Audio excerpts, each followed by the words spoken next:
저는 지금으로부터 6년 전에 이혼해서 여자 혼자의 몸으로 아들과 함께 살아가고 있습니다.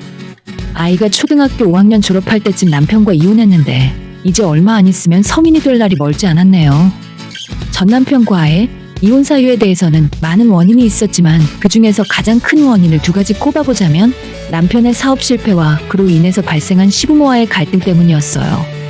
지금은 이혼해서 전 남편으로 부르는 게 맞지만 아래 사연을 쓰면서는 편의상 남편이라고 부르도록 하겠습니다.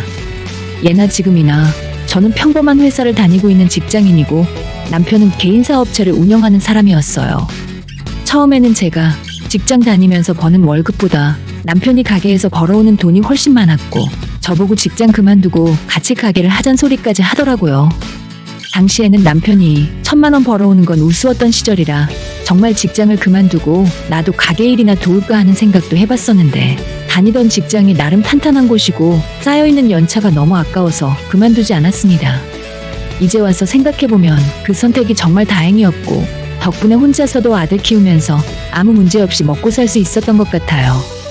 아무튼 남편의 사업이 계속 승승장구할 줄 알았지만 아이가 초등학교 2학년 때부터 조금씩 기울기 시작했었는데 잘 나갈 때 내실을 다지지 않고 무리하게 더 큰 새 매장을 오픈한 것이 그 이유라고 저는 생각해요. 손님은 많이 오고 장사는 잘 되는 것 같았는데 월세 빼고 직원들 인건비 주고 나면 매달 수백에서 돈 1,000만 원씩 적자가 나더라고요. 차라리 이럴 바에는 장사를 접고 나가서 월급쟁이 생활을 하라고 얘기했다가 남편과 크게 싸우고 사이가 점점 안 좋아지기 시작했습니다. 남편은 고집을 부리기 시작했고 제가 새로 오픈한 큰 매장이라도 빨리 정리하는 것이 낫지 않겠냐고 조언해도 지금 그 가게에 들어간 돈이 얼만데 절대 그럴 수 없다면서 끝까지 버티더라고요. 그전까지는 정말 저희 세 식구 남부럽지 않게 살았습니다. 학군 좋은 동네에 40평대 아파트에서 살고 있었고 남편은 억대를 호가하는 외제차를 타고 다니며 사장님 사모님 소리를 들었었죠. 하지만 몇 년 남편이 고집을 부리는 동안 가세가 급격하게 기울기 시작하더니 결국 살던 집까지 팔고 작은 집에 전세로 들어가는 지경에 이르렀습니다. 처음 집을 팔고 이사를 가는 날 저는 남편에게 이야기하진 않았었지만 만약 전셋집마저 지켜내지 못한다면 남편과 이혼하고 내 힘으로 혼자 아들을 키우며 살아야겠다고 다짐했었죠. 남편의 고집 때문에 저와 아들의 인생까지 송두리째 흔들릴 수는 없었으니까요. 저희가 잘 나갈 때는 양가 부모님들에게 용돈도 많이 드렸었고 모시고 나가서 외식도 하고 선물도 자주 해드렸습니다. 당연히 저도 시부모님과 사이좋게 지냈었는데 남편 사업이 한번 흔들리기 시작하니까 집안끼리도 감정이 상하는 일이 많이 생기더라고요. 예전처럼 용돈 드릴 수도 없을 정도로 저희 부부 경제 사정이 많이 안 좋아졌고 오히려 줬던 걸 도로 달라고 해야 하지 않을까 고민하게 될 정도였어요. 저희 부모님들이야 크게 뭐라 하진 않으셨는데 시부모님, 특히 어머님께서는 제게 자주 전화해서 언짢음을 표현하셨고 마치 제가 남편과 시부모님의 사이를 이간질시키고 돈을 친정으로 빼돌리는 것이 아니냐는 의심까지 받게 됐었죠. 남편 사업이 어려워진 뒤로는 생활비 한번 달라 한 적 없고 오직 제가 번 돈으로 세 식구가 먹고 살았었는데 그 결과가 겨우 이거라니 제 결혼 생활 자체에 회의감이 밀려오는 순간이었습니다.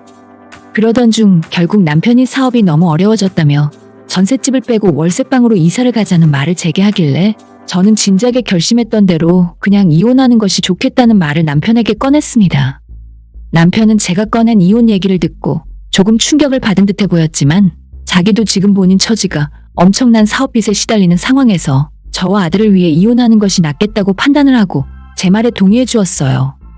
부모의 잘못 때문에 저희 아들까지 힘들게 할 수는 없었으니 더 늦기 전에 이혼하는 것이 모두에게 맞는 일이라 생각했고 남편도 그때쯤에는 사업에 대해서 반쯤 포기한 상황이었기 때문에 우리 부부는 이혼 절차를 밟기로 했습니다. 하지만 그 소식을 들은 시부모님이 다음날 저희 집으로 쳐들어와서 아들 보는 앞에서 제 머리채를 붙들고 친정에 빼돌린 돈 가져오라고 너 때문에 자기 아들이 망했다면서 생난리를 부리셨어요. 저도 그때는 경찰에 연락하고 저희 친정 부모님에게도 연락을 했었는데 양가 부모님들이 경찰서에서 만나서 2차전까지 하느라 난장판이 따로 없더라고요. 그 정도까지 엉망이 된 상황에서 결혼 생활을 계속 해나갈 수도 없었고 저는 당장 짐 싸서 아들과 함께 친정으로 들어가서 살기 시작했어요. 마음 같아서는 시어머니를 고소할까 어쩔까 생각하기도 했었지만 그래도 좋은 게 좋은 거라고 남편에게 마지막 남은 저희 재산이었던 전세금에서 절반을 제가 받고 우리 부부는 협의 이혼을 하게 되었습니다. 그래도 한 가지 다행인 점은 이혼 과정에서 시부모들이 우리 아들의 양육권을 달라고 하지는 않았었는데 제 생각으로는 그쪽 집안 형편상 애 하나 키우는 것도 힘들었기 때문에 남편까지 사업 망해가는 와중에 손자까지 데려가겠다고 말할 상황이 아니었겠죠. 남편은 매달 아이 양육비로 50만 원씩 보내주겠다고 약속했지만 처음 몇 달만 50만 원이 들어오고 그 뒤로는 30만 원, 20만 원 줄어들기 시작하더니 1년이 지난 뒤로부터는 거의 양육비를 보낸 적이 없었어요. 남편의 사업이 완전히 망해버려서 기존에 운영하던 매장과 새로 오픈한 대형 매장까지 전부 문을 닫게 된 것도 그때쯤이었습니다. 수억에 달하는 빚은 가게를 정리해도 거의 갚지 못했을 거고 저도 더 이상 남편에게 양육비를 기대하지는 않았어요. 아이를 잘 키우는 것 하나만 생각했고 친정 부모님 도움을 조금씩 받으면서 지금까지 정말 남부끄럽지 않게 열심히 살았습니다.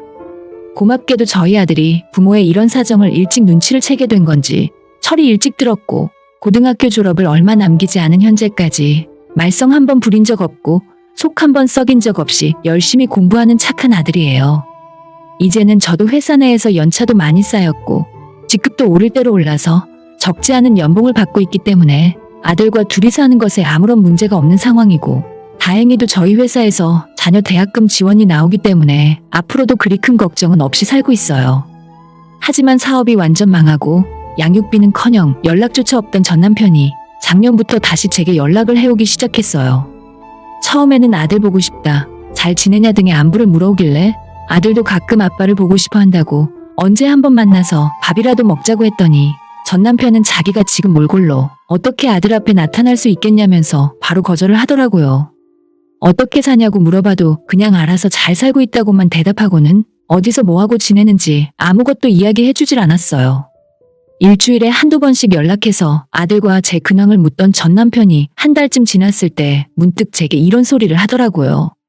미안한데 내가 급하게 막아야 할 돈이 있어서 그런데 100만 원만 빌려줄 수 있을까? 한 달 뒤에 갚을 수 있을 것 같은데 지금 상황이 너무 안 좋아서 그래.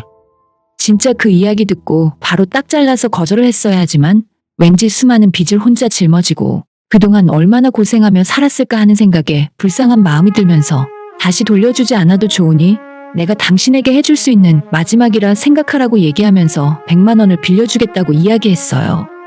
계좌로 보내주려 했는데 자기가 지금 말할 수 없는 어떠한 사정 때문에 은행 계좌를 사용할 수 없다면서 시간과 장소를 정할 테니 잠깐 만나서 현금으로 달라 하더군요.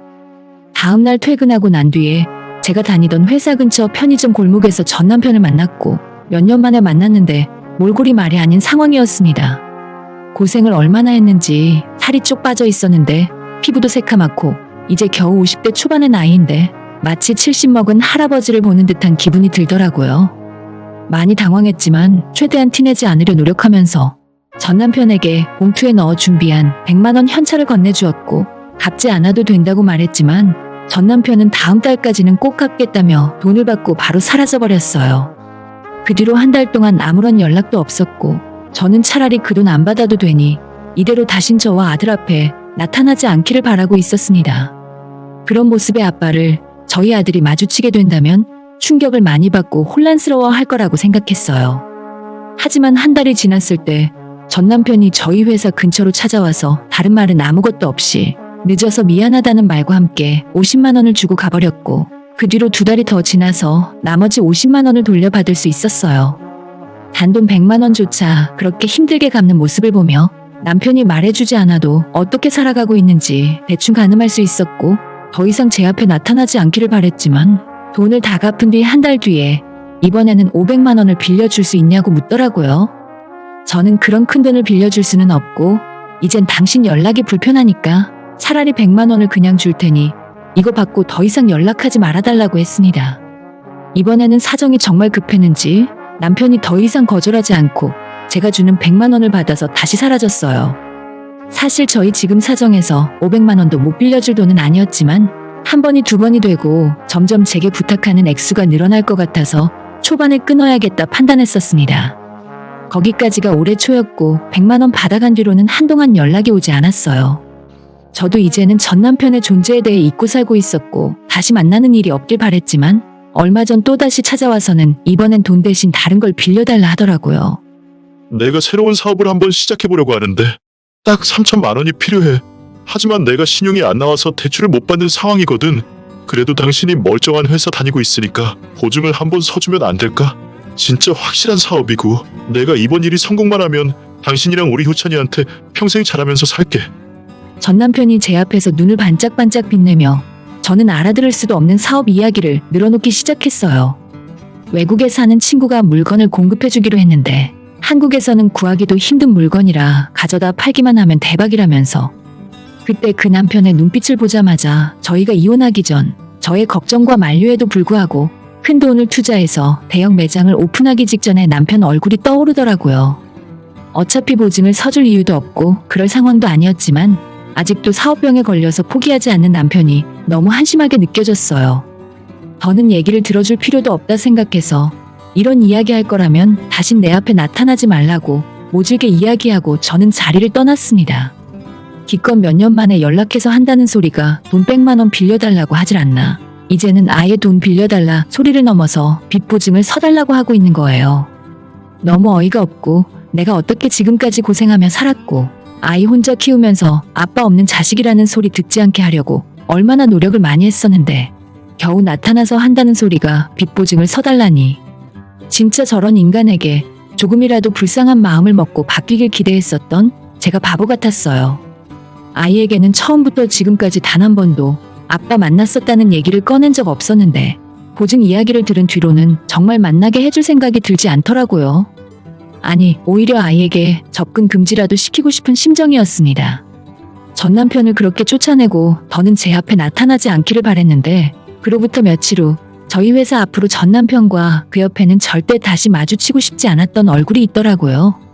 바로 저희가 처음 이혼하려고 했을 때 제 머리채를 잡고 죽이네 살리네 친정으로 빼돌린 돈 가져오라 난리를 치던 전 시어머니였습니다.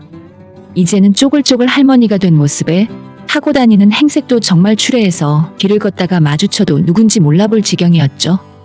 남편과 제가 이혼하고 몇 년 동안 연락이 끊긴 사이에 시아버지는 이미 돌아가신 뒤였고 홀로 남은 시모와 남편이 둘이 지내고 있었습니다. 혹시라도 보증 안 서줬다는 이유로 또 제 머리채를 붙들고 난리를 칠까 걱정했는데 가만 보니 이제는 하라고 들이밀어도 머리채를 움켜쥘 기력도 없어 보이더라고요. 정말 보고 싶지 않았던 사람을 다시 만나게 되어 기분이 너무 더러웠고 회사 근처 골목에서 저를 기다리고 있던 전 남편과 전 시어머니를 본체만 채하고 그냥 지나쳤어요. 그러자 남편이 제 이름을 부르며 뒤를 따라왔고 그 모습에 너무 짜증나고 화가 치밀어 올라서 사람들의 시선도 잊은 채 소리를 빽 질러버리고 말았습니다. 대체 이게 무슨 짓이야? 내 앞에 나타나지 말라고 했는데 이젠 당신 어머니까지 데리고 왔어? 내가 절대 안 된다고 했잖아.